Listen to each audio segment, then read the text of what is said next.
Hello, YouTubers. This is Jered Fuller, author of The Story of a Lifetime, which is a collection of journals, poetry, autograph photos, and other literary works. And in this video, we're celebrating 19 years of writing journals.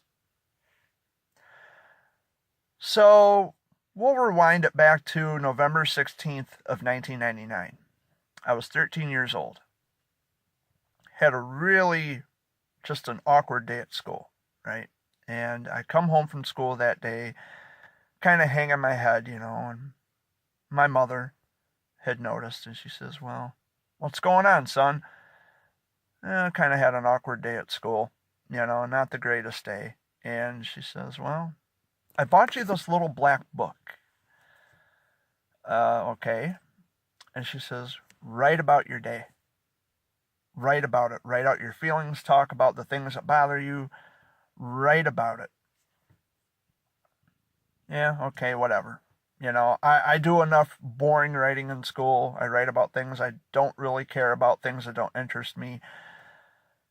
I don't see how this would be any different. So I had noticed at the top of this, when you open the black book, there's, it's like regular line paper, but there's a line at the top of the page where there's like somewhere to write a title. And there's a spot where you could write the date in of when you started, or when the date of when you had written this piece. So I dated it 11/16/99, and I called it, naturally, I called it an awkward day. And I started writing. And the more I started to write about my life, I started to write about the things that were happening around me, my experiences in life, I started to like it. And of course, being 13, like any normal 13-year-old, they go through the changes of, puberty. They reach that age where things start to change within the body.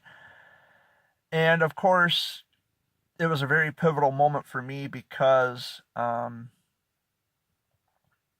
of this writing, all of this, okay, I'm going to start writing. This happened around the time that I was going through the changes. And, of course, being 13 years old, I wasn't a very astute writer. Anybody who reads my early work as a journal writer would know that I'm not very, sophisticated in the writing. I have a lot of misspellings of words and misuse of punctuation, improper grammar, things like that. um, so it started off juvenile in a way, but then the older I got, when I was maturing, growing up through the years, I realized, you know what, this is the love of my life. I actually enjoy this. And so from there, it's like it, just took off. And then in 2005, I started to design poem projects, like different collections of poems put into one project, give it a title, kind of like an album, like a album with different songs on it, and then the album has a title to it. That's what I did with poem projects. And so I had done that for a while. I don't know the exact, probably, I think 7 years, I think, is how long I was doing poem projects. I started collecting autographs in 2007, and today I currently have 340 autographs. So the Story of a Lifetime, the collection, that's the name I had given all of my work. The Jered Fuller version, of course, because I realize that there are other literary works out there with that same name, and I don't want to infringe or step on anyone's toes. But through the years, it has really blown up into something. It really became something. And my poetry, because I've written lots of poetry and I've shared lots of poetry with lots of people. They love my poetry. They appreciate my poetry. There are some critics, but I don't let those people get to me. Although constructive criticism is beneficial for any writer, but I really pay no attention to the critics anyway. That's just me. So there's that part of it. There's the autographs and there's a poetry that the people see. And I had done a poem, or not a poem project. It was a literary project called the Jered Mobile, because Knight Rider was taken. It's about a car that travels at high rates of speed, and it's a children's story. So how I had written that, I had made it to where as if the child is the one driving the car. I put it on them. I put them in the driver's seat, so to speak. And I haven't read the story to children yet. I think it would be pretty funny. I think it'd be pretty hilarious. I had done all the illustrations myself because, when I was a kid, I had shown an interest in art, painting, drawing, writing. I had shown that very early in life. And then in 2013, I decided to make do on that craft. And so I decided to write the story, the words, and do the illustrations. And I did all of this on my own. I had used my computer, of course, which was very time consuming, but it was a lot of fun. It was a lot of fun, and it was exciting. It was something that I enjoyed very much, and to this day, I think I would enjoy doing more projects like that. I haven't done any poem projects recently. I've just written single poems. But I'm a writer. This is what I do, and I love what I do. It's a hobby, sure, because I don't make money at it, but it is something I love very much. I cherish it very much, and I hope that my work will inspire other people. I mean, I've noticed how much that my journal writing has had an impact on the people around me. There's been people, right here at home, my dad, for a little while, had started to write a journal. Amy, she writes a journal or a diary or whatever. My brother, he does some writing. I've just always been myself. This is who and what I am, and other people followed. I'm not saying that I'm the savior or anything like that, but this is who I am. I talk about my life experiences. I talk about my personal, vendettas with people that I don't like, people I really don't care for, because, the feeling's mutual. They don't really care about me too much either. They don't think highly of me, and that's okay. But I know where I was. I know where my head was. I know how I was thinking at the time. I saw the world differently. And then as I got older, I decided, let's try this. Let's look at life from this angle. Let's write about this, or let's talk about, so I started writing about different things, and even my poetry had taken a turn. Because I can write pretty much about anything, and I've written lots of poems for lots of people, especially cancer warriors.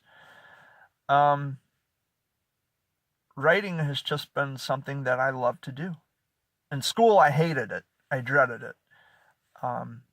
Because you had to do it for a grade. It was part of the assignment. When you're being forced to write, that's what takes away the fun of writing. And people sometimes ask me, well, Jered, why don't you ever type any of the stuff out? Like in the journal.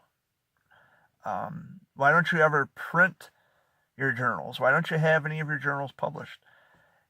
And my answer to that, not just because there are a lot of personal, private things that I don't want everybody to know. But I started handwriting journals when I was 13. I wanted to keep that alive. I wanted to keep that style of writing. I wanted to keep that alive. I didn't want to, cheapen it by, oh, okay, I'm just going to start typing, using, because I don't use a typewriter. What's a typewriter, right? Now for like my poem projects, yes, I have used a computer. But for my journals, that's all been handwritten for the past 19 years, handwritten. And I wanted to keep that authenticity alive. I wanted to keep that certain specific trait of journal writing alive. Because if there's other people who enjoy writing and they keep a journal or a diary hidden somewhere, continue to write it with your hand. Don't, type it out. It's the quick and convenient way. And convenience is not always bad, and quick things aren't always bad either, but we're talking about writing your thoughts and your feelings, and when you handwrite everything, it shows authenticity, and that's what I go for. And if I do have children of my own someday, I hope that my progeny will, if they do pick up where I leave off after I'm dead and gone, I hope they'll continue on with that regime of handwriting the journal, or, just picking up where I left off in that style. So I continue on with handwriting because that's how I started it, and I'll do that until the day I die, which I hope is a very long time from now. But writing journals has been, it's been a very big, influential part of my life. And I just love it. And I'll keep doing it because an artist's work is never done. Never done. Keep writing, folks. If you are a writer, of course, keep writing. That's my advice to writers out there. If you keep a journal or a diary, keep doing what you're doing because, the journals have been my best friend, the love of my life, my companion for the past 19 years now. It's like a marriage that I know will never fail, because it's with journals, when you write your thoughts down on paper, personal thoughts, not for everybody to see, but I'm sure someone will peek at my journals when I'm dead and gone. That's fine. I'm not going to care. But in the meantime, I keep a lot of things personal. So it's just been my companion. It's been my partner in crime for the past 19 years. And writing in the journal means that, I can just put my thoughts and feelings on paper in my book. It'll never question. It'll never talk back. It will never say I'm wrong. It's just there. Doesn't judge. It's just there. And I have my pen, my thoughts, my paper, my time alone. And that's why I love it so much.